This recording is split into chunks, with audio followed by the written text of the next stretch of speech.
I'm Amber Royer, author of the Bean to Bar Mysteries and the Chocoverse science fiction books, which obviously deal with chocolate.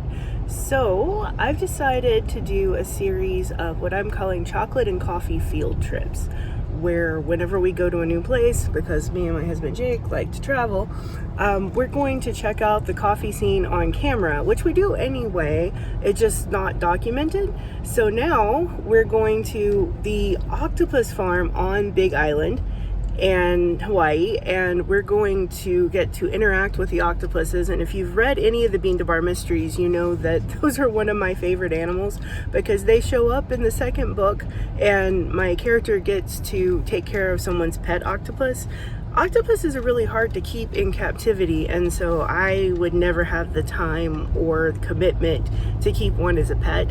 So getting to feed one this morning and interact is going to be great. And then we're going to check out our first local Kona coffee, which is going to be awesome. So we've arrived at Kanaloa Octopus Farm. It is called a farm, but it's really more of a conservation effort and a research facility. So we should learn a lot today. I know. You got some arms there?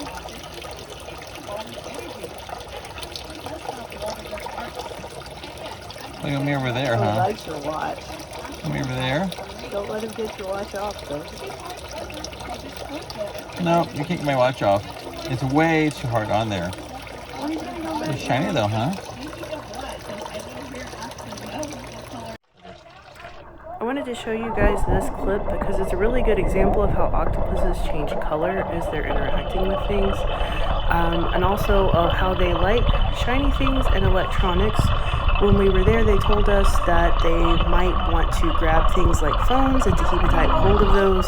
So in the middle of that, this octopus tries to take my GoPro. You can see he's trying to be all sneaky coming around the rock, but I have a wrist strap on, and that really does help me hold on to it. But I was afraid to hurt his delicate arms, so I just held really still so Jake could get him off of me without us messing up his poor little suction cups. I'll help you. She really likes it. That's why I leave it in there very long. We're still taking video, right? Okay.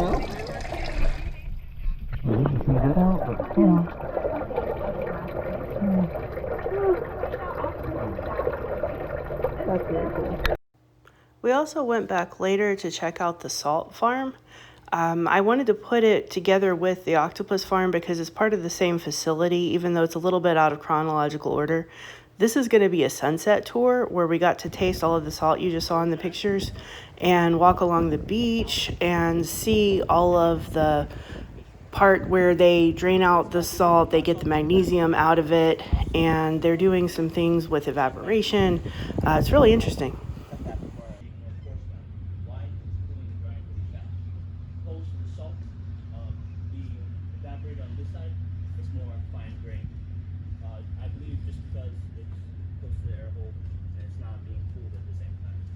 So at the beginning, there's less humidity in the air, so more evaporation occurs.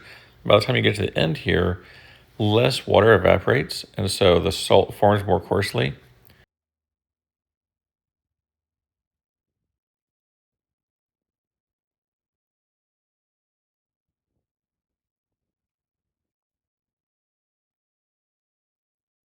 One of the interesting things is that when they first dehydrate it, what they're getting is Epsom salt.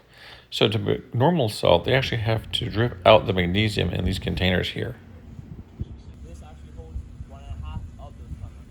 So what we want to do over time, slowly take away the tunnels and add more of these.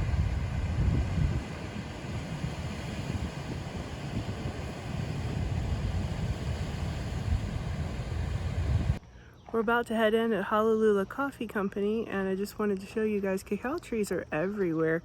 This is right near where we wound up parking. I'm gonna get a to-go cup, and it'll be my first Kona coffee on Kona. So one thing that we just learned is that they process 300 different farmers' coffee at this roastery. So it covers a pretty big selection.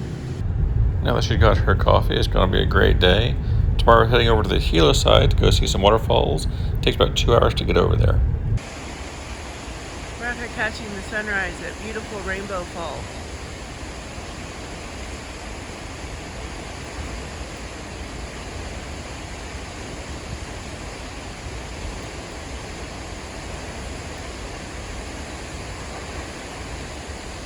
It was a little bit of a disappointment that it was too cloudy to see any rainbows at Rainbow Falls. So we went up to Boiling Pot. This is above Rainbow Falls, and it's pretty rough waters. We're gonna go from here to Akaka Falls. Hopefully we'll be able to see the waterfall there, get some more shots.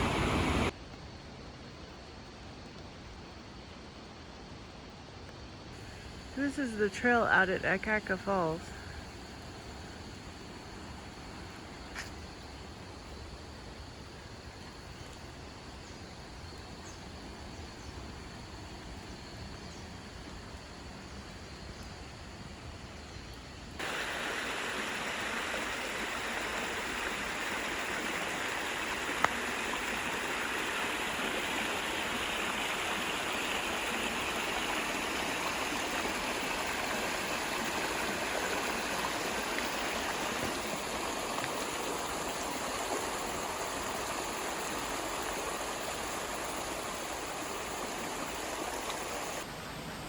This forest is amazing. Check out that giant fern behind us.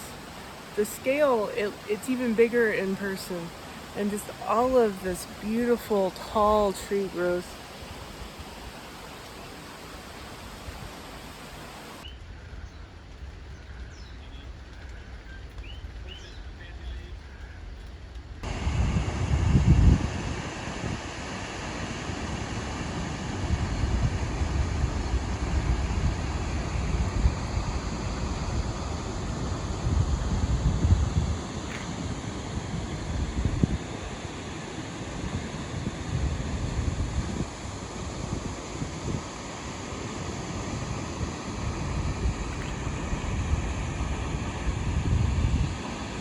Over twice as high as that.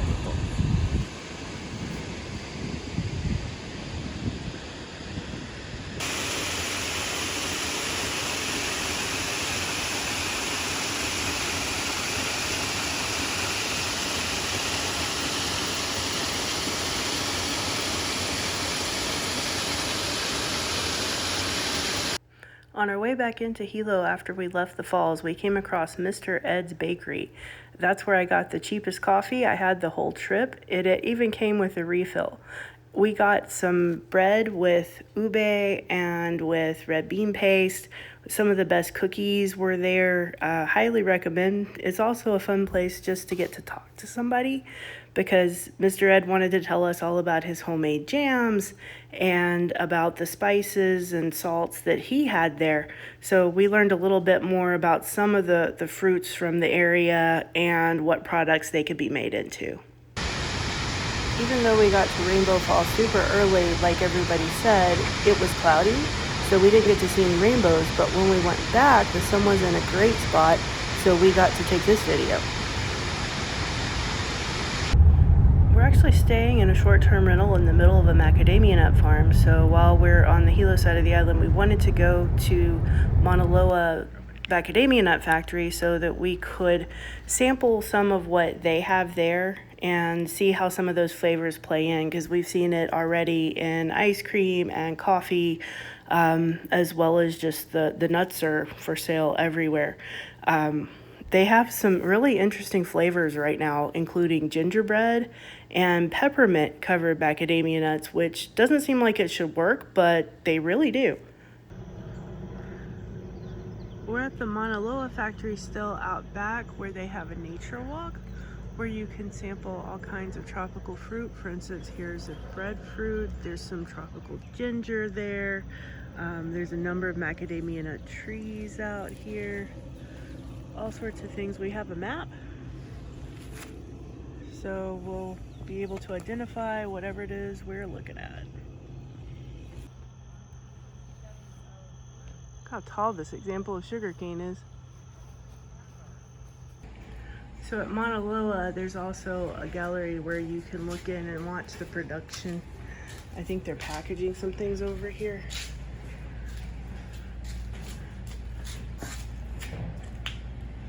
You can see the boxes going down the conveyor belt, all done.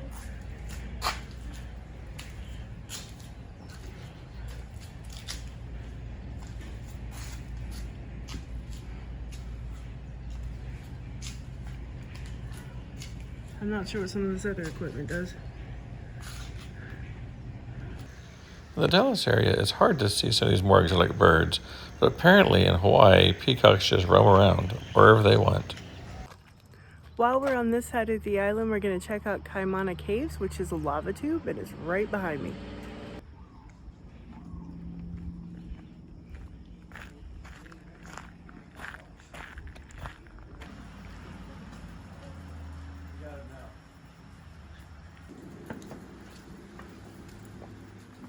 They're not slippery though.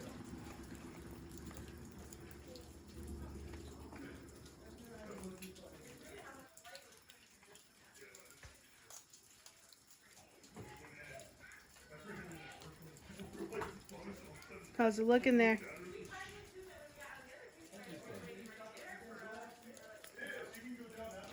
As I haven't been able to video while climbing down these rocks, we've now made it to the entrance of the cave.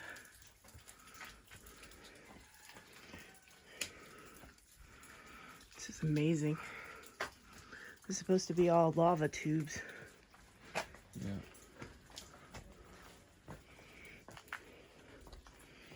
And it just keeps on going.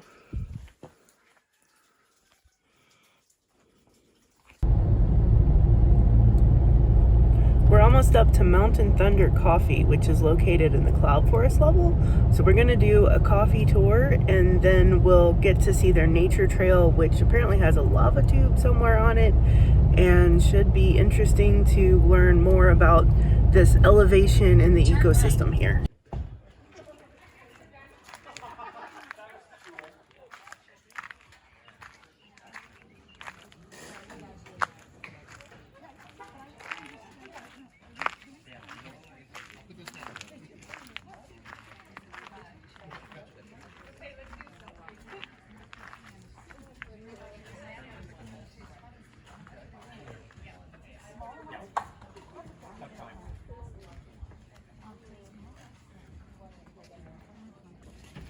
We're starting our tour today with a tasting, so we're getting to check out all the different roasts they do. They've got a light, medium, and dark, but they also have one that is a single origin coffee just from this plantation, so I'm sure that's probably going to be my favorite. So actually, I think my favorite is probably their dark roast. The medium roast is nice too. That's the single origin estate one, but I always go for darker flavors, so they're really both good. This is Margie, the resident cat here at the farm, and she's got the right idea, napping in the sun. It goes from green to yellow to orange to red. A nice, pretty. The color gets darker, but besides getting darker, it gets shinier. And look at it expand smoother. The dark roast is getting even smoother yet, and has a bold, distinct taste. And we put it behind the building, and we save that for the farmers, and they come and take it away, and they put it around their plants as mulch, and then we don't have to waste. Okay, come over here. They'll trickle down this way. Uh-oh, now we got some. No go. Okay, now we're ready for step number 3. And here, after they get roasted, they get turned into these lovely chocolate-covered coffee beans.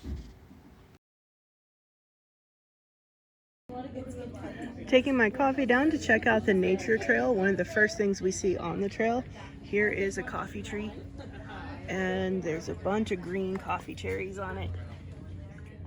Really pretty.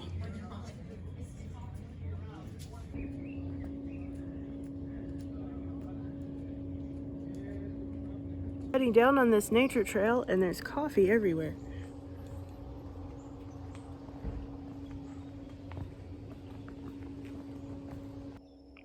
There's also a tea camellia right here. And there's at least one flower on it, if I can get up to it.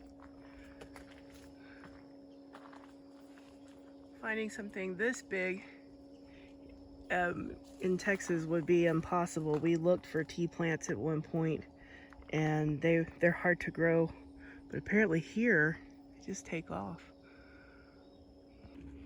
We've reached the lava tube viewing in the middle of the plantation.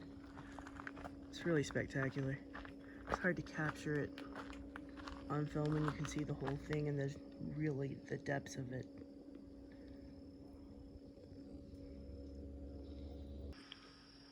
Down at the bottom of the trail, there's part of the area where they're growing new coffee plants, and you can see them down there planted in nice, neat rows.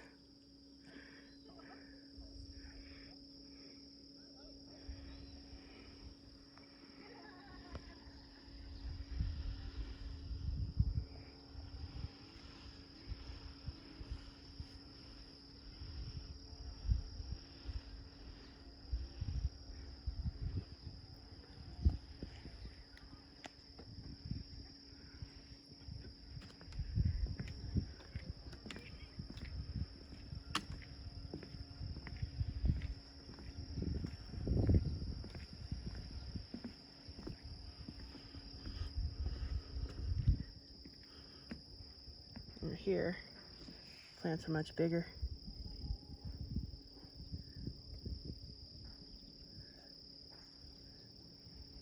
Yay for all the coffee trees. So we learned that there's a type of coffee tree that's Arabica coffee Kona typica, and a lot of the Kona coffee is from that variety of coffee tree. However, any coffee that's grown in the Kona region of Big Island, which is only part of the island, can actually be labeled Kona. That little tree.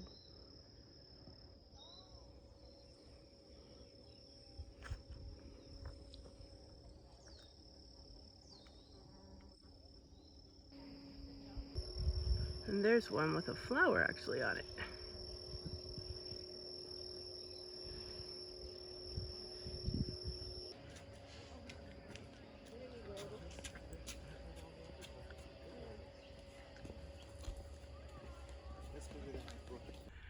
It's hard to capture it in video, but we really are up here with the clouds. We came a little bit higher than where the coffee farm was. This is the road we came up. It's pretty steep.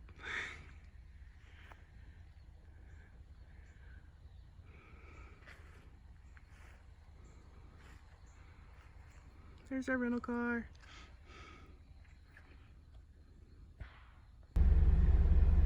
I didn't realize Dotor Coffee had a farm out here. We're gonna come back and check it out whenever they're open.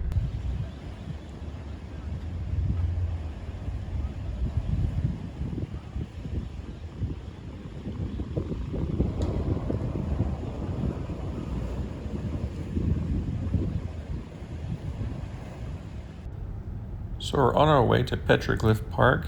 It's just a little bit north of the airport.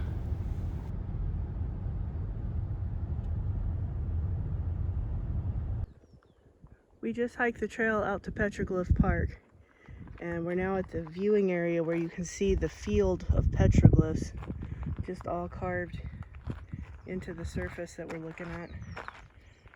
There's a sign there that says no walking out there and no taking rubbings. And I can see why people would think having a rubbing of the different drawings would be cool. I can also see how it damaged things. We weren't kidding when they said the trail out here was uneven and unpaved. There's been a lot of going over and around rocks.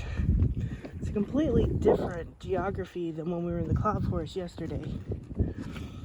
There's all these little trees, not a fern in sight. And when we get over to this other side, I'll be able to show you guys a mountain in the distance. It's right when you come through here. It's a steep step down, but then there's an area flat enough that it's a road.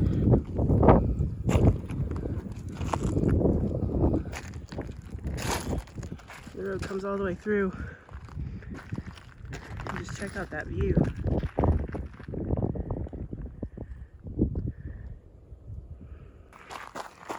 There've been a lot of places on this trail that are wide open and in the sun, so they did recommend hats, lots of sunscreen, closed shoes.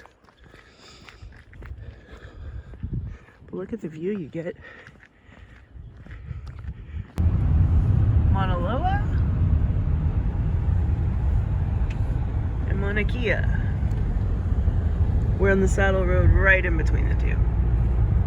There's the last place. Looking back at that previous clip, now that we're home, it's kind of interesting how little we understood about the geography of the island or the importance of Saddle Road.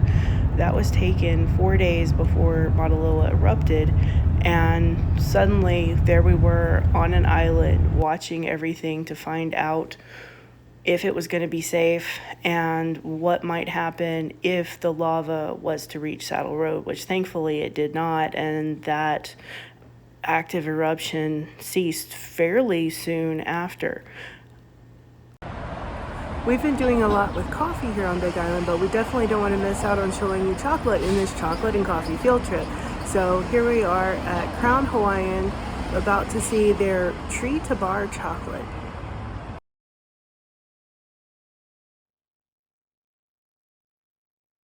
After sampling some of the things they had in the store, we found out that we were just in time to go do the tour of the farm. And it started like right when we were there, so we caught up to it a few minutes in. So this is the farm tour for Royal Crown / Mahai Maid. Forestry is the term for it because we have multiple levels. You'll have things on the ground, you'll have things in the middle, and then you have an overstory. And so our middle are our crops, our food crops. They have a very tiny, delicate flower. So there's a bunch, you'll see them up here. This is what we call a bud cushion. It's like a whole cluster of flowers. Version of it, you can still see the flower. I swear I even put bug spray on. You can see the flower is the collar right here. At this point, it's still a Shirelle. This point, we would actually still call this a Shirelle. It's not considered a pod until it sets, and we're actually like pretty guaranteed that it's gonna ripen. So they're a gamble until the very end, pretty much. A lot of times these Shirelles are just gonna dry up and fall off. These are pretty strong still, but they will eventually just fall off. This probably got, 1 or 2 visits. It just didn't get enough pollination. So the overstory plant here that they're growing is called Madre de Cacao. It's very pretty. You can see the plantation rows. We're about to get to taste the inside of the cacao pods and then see the process a little bit, and then hopefully get to have an interview with Tom, who's the farmer here. Reminds me of jackfruit. Oh, interesting. What flavors do you notice on the pulp? And that will start the fermentation. Oh. So for the first 2 to 3 days, it's closed. It's anaerobic, no air. And then on day about 3 or so, we start to go in once a day to less than 10% moisture. And then at that point, it's ready to rest and store. So our beans are actually rested for nearly a year, 9 months on average. Wow. So it lets it develop its flavor. It off-gasses maybe some of the not so great little flavors. Likes to save it for us. Yep. And so like a batch of bread dough or like a batch of cement, then you want to get every single handful stirred in.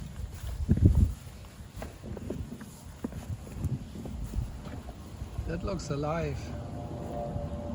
What's that? It looks like it's alive. It is alive. So this is from the yeast of the banana leaves, huh? Yeah. It turns it. Got something else. Yeah, that's part of it. This is the aeration part. Beans, as you tasted from the pod. Oh, she has the pod. As you tasted the pulp on the pod, you tasted some fruitiness, and that fruitiness will get imparted into the chocolate. So our area here is known for fruity and floral chocolate. Growing cacao or making chocolate for over 35 years now in Hawaii. I was one of the first ones when Hershey came to the Big Island back in the 80s. They were gonna phase out sugarcane and plant cacao and have a plantation. So I went down there as a farmer and I decided to check it out. and they hired me as their farm manager. So I learned from experts from all over the world, and now I have more of the practical knowledge in growing. Also have a degree in ag, but it's been a long journey. So farming in over 45 years in Hawaii now with several crops, but I love chocolate and cacao is good. And that's why we added the breadfruit or the ulu, because they're supposed to be windbreaks, but the wind also breaks their branches, but they're still better than other crops. So it's diversified agricultural, agroforestry system, agroforestry system we call it now. Sustainable ag system, that's what we're doing. And this is only, what you see is only about going on 6 years now, so it takes 10 to 15 years to really get a mature orchard of this type. We get to hang out for a minute on the patio, watch the roasting. Then we're gonna learn some more.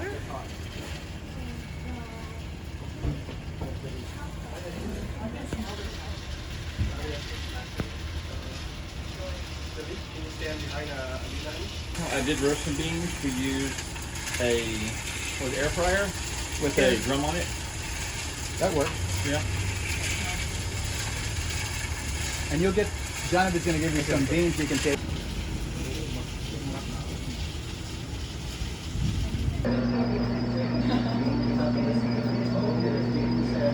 So if you guys want to come back here, we're going to finish up our tour and then you're welcome to all as many as you like. What can we get one of those? Normally we weigh 50 pounds or up to 70 pounds at a time. So we're gonna grind it through and make the paste really quick. So everything here deals with coffee. We're at the Hanomu Goat Dairy, and I just picked up some caramels with sea salt and coffee infused in them with the goat milk. They were really good. And we also got to play with the baby goats. Like goat treats? You like goat treats? Aren't you a sweet little goat? There you go. Aren't you a sweet little goat? Yeah.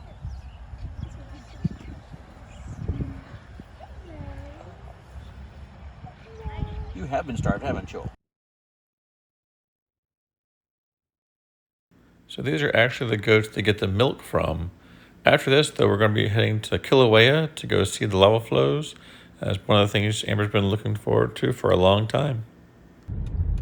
We're finally at the park, heading for the crater where we can watch the lava in the dark. This has been on my bucket list for years. I am so excited, you guys. Now we just have to find a place to park. We're checking out the crater where we parked, and it looks like there's a trail running through it, and there's some folks down there. To give you an idea of the scale of this place. See the little dots moving?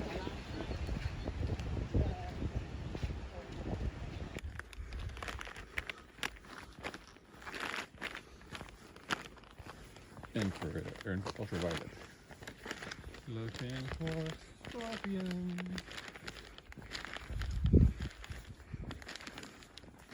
Curiosity. That's where we're gonna go. See people heading down already. Finally made it down to the volcano viewing. It's a 1.5 mile hike, so it's a 1.5 mile back. This is totally worth it. There's a ton of people down here.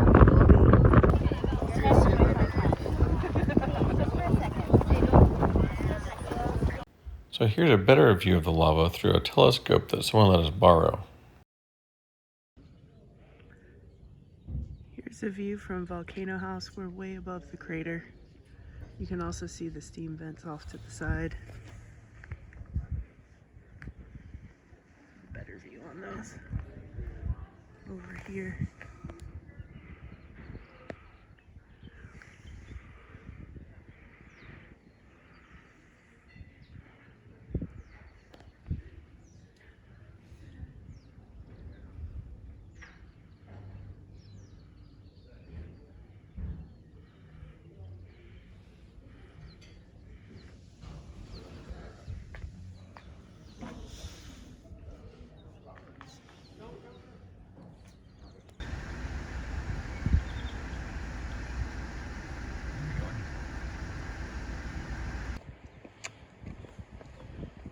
we're able to get right up on the steam vents. There's little walls around them, but you can still see straight down into it. And if you stand on the side with all the steam, it's really warm. Feels like an outdoor sauna right here where the steam is blowing at me. It's nice on a cold morning. You can barely see Jake through the haze. And just across the parking lot from the vents we were looking at, you can see out in the distance, there's steam vents going on everywhere. I'm gonna climb up to the top of this hill real quick. Hike up, really.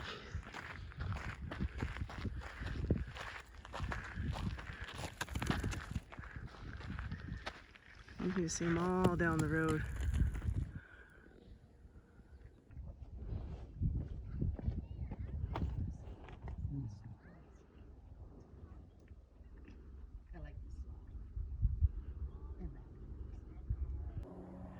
All the steam vents around the crater. Pretty awesome just up here.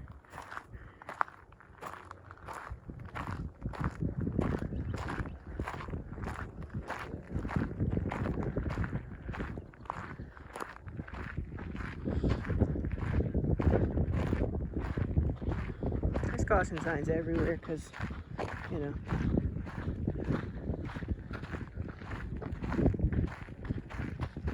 Wow. Really interesting view down to the crater from here. Look at that lava field. From here, we're going to head over to the Thurston lava tube, which should be an interesting hike. It's a pretty good hike getting to the lava tube. From the map, I thought it would be closer, but it's really scenic down here, so lots of cool things to look at along the way. So we're here at the bridge that leads actually into the lava tube. It's pretty cool. You can see way down on both sides of this cave. Carefully hold the phone. So you can look down.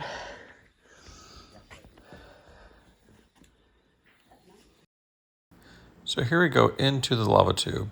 It's not like caves, it's not really humid, but like many caves we've been in, they have these red lights to help you see your way through. They didn't have these in the previous lava tube, but it really did help. It also seems like they may have paved the bottom here. It's much smoother than other lava tubes we've seen. So here we go through.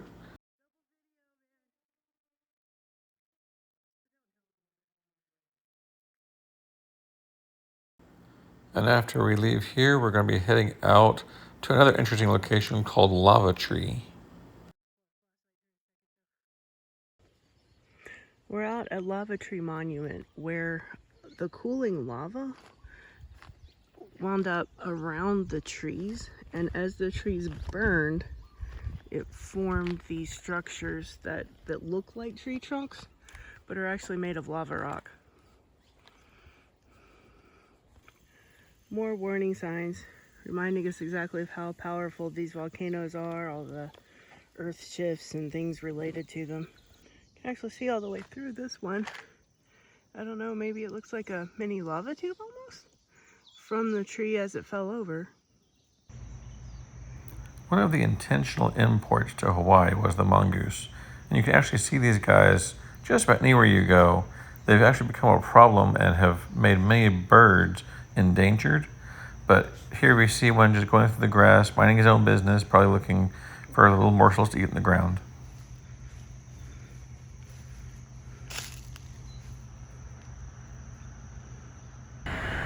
This is our first view of the eruption of Mauna Loa, and we're basically up near the airport in Kona, looking off in the distance. And we hiked 1.5 miles to see the glow at Kilauea, and that was nothing compared to this. You can see it throughout the night sky. The power of it is just awesome.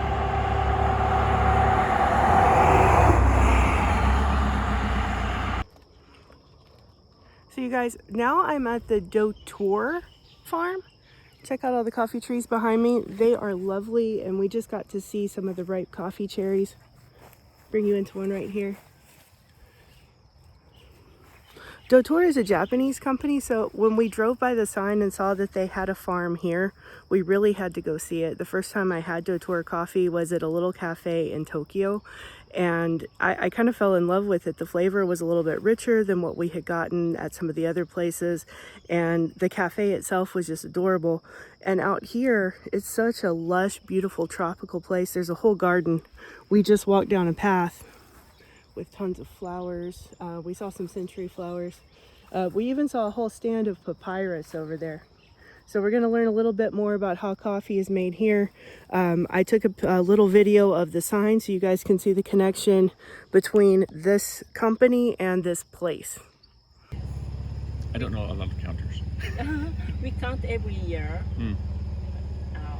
Last year we have around 9,000.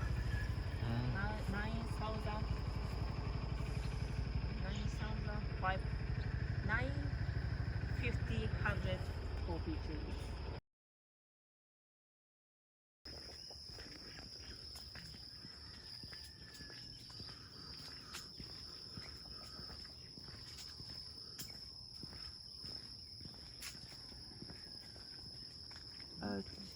Me?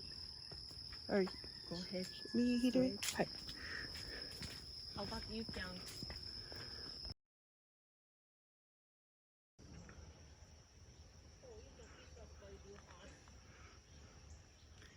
Such a beautiful space. Jake is over there getting to pick fruit straight out of one of the trees. They're looking at rambutan over there.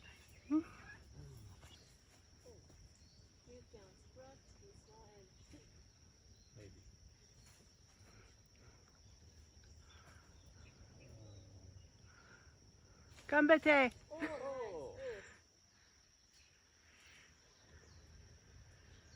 I not suggest Lucy.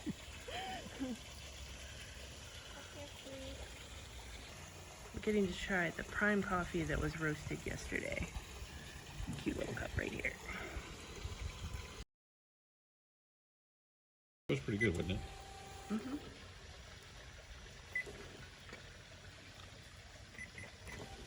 Okay. And so Actually, can we get one of these two?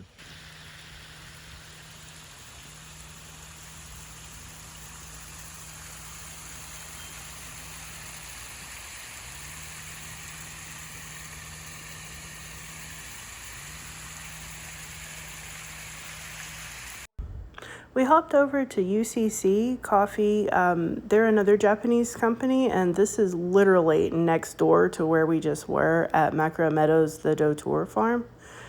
And UCC is known for its canned coffee, so we're getting to see the source of that.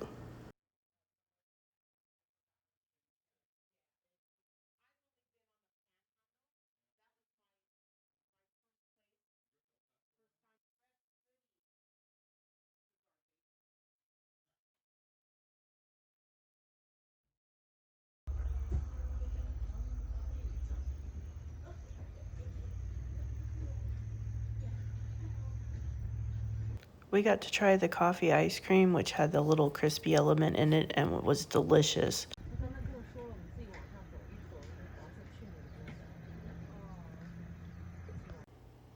Our last coffee farm tour of the day is at Hollow Tree, which is named for the tree that you can see right there in front of me. We're waiting for our tour to start, and we're getting to sample some of the coffee. They have this syrupy coffee honey, really interesting stuff in here.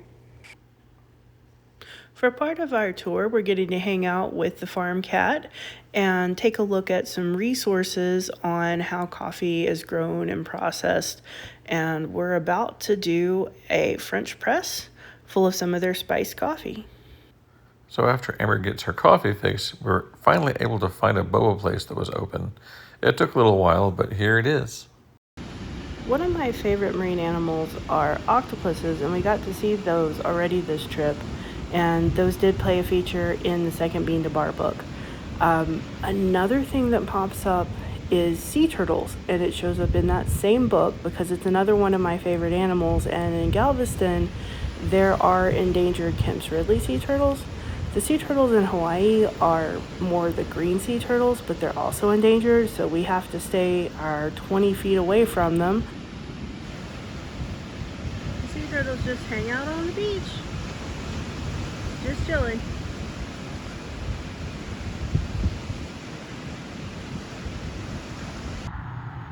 When Mauna Loa erupted, the first 24 hours or so was kind of scary because we didn't know where the lava was heading. But once we realized it wasn't going anywhere that people would be, everybody wanted to go look at it, and so we did. We were trying to get more context about what growing chocolate and growing coffee and having roasteries and such on the island were really all about. And I think living in the shadow of 2 active volcanoes is really a part of it, and something that really has to be taken into context. We've made it down to the southernmost bakery in the United States, and we're about to go in at the Punalulu Bake Shop.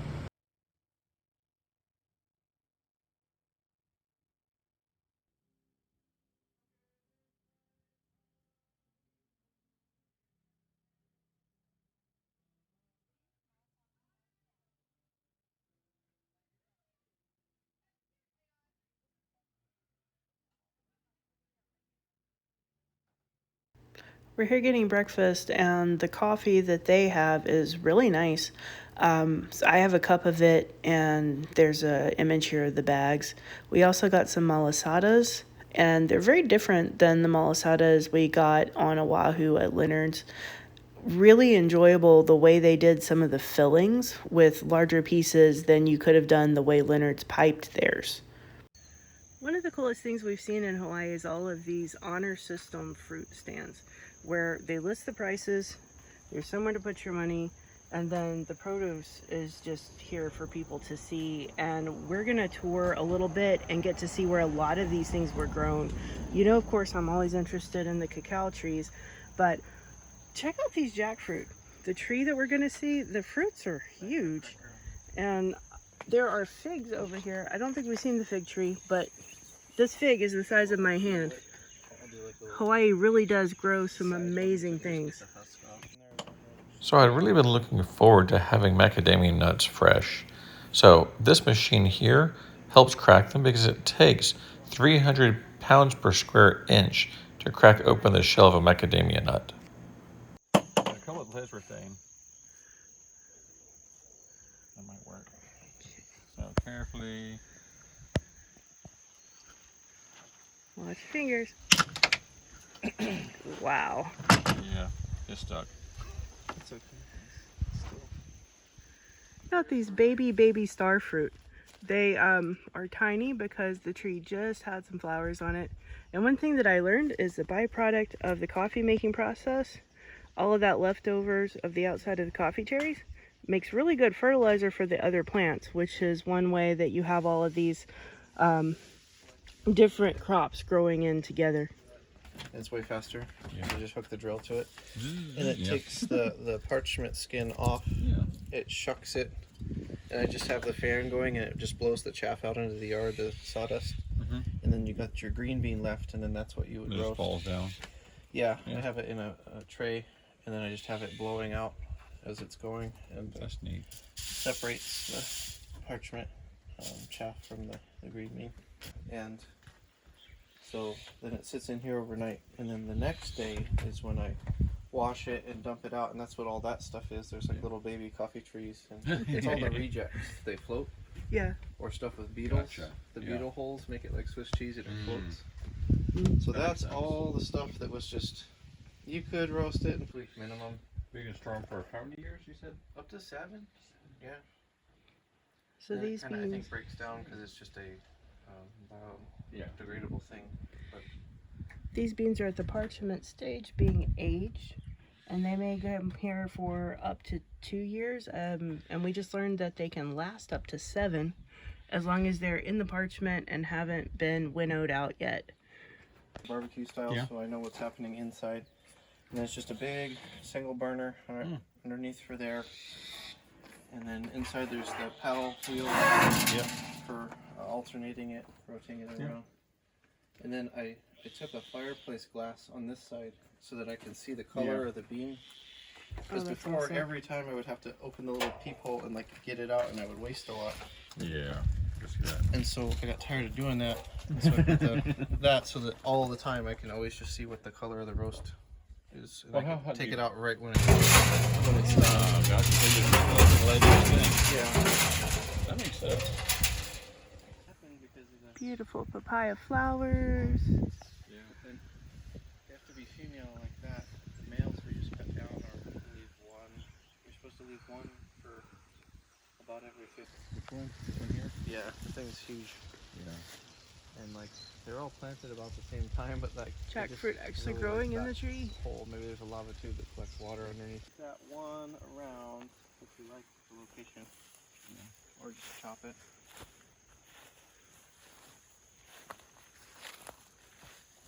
The flowers look different, huh? Yeah, they stem out farther from the base of the tree. Like this one. That's probably a female. So the cactus looking plants are actually what dragon fruit grows on, and I never would have guessed that because the fruit's so big.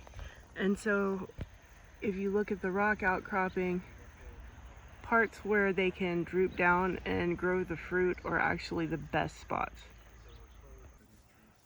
This is what a lychee tree looks like. Look how big this tree is. Unfortunately, we're at the wrong season for the fruit. Nice too. Soursop leaves used for making tea. And it's a larger variety. And these things are just really like a bowling ball. So you just add sugar if you want and just eat the whole thing. So here's a picture that shows the variety of the fruits and nuts that we collected while we were on the Big Island. Much of it was given to us on some of the tours we went on. I want to thank everybody for joining in on my chocolate and coffee field trip across Big Island. We're on our way home. Actually, we're on a layover in Vegas, and here's a lovely 3D chocolate sculpture right outside the FLM. So I thought it would be a great place to end this. Of course, I will have all of the links to the places that we visited. It was really educational for me. I hope that you guys learned some things as well. And I want to say thank you to Jake, who once again will be editing the video. And we'll see you guys next time.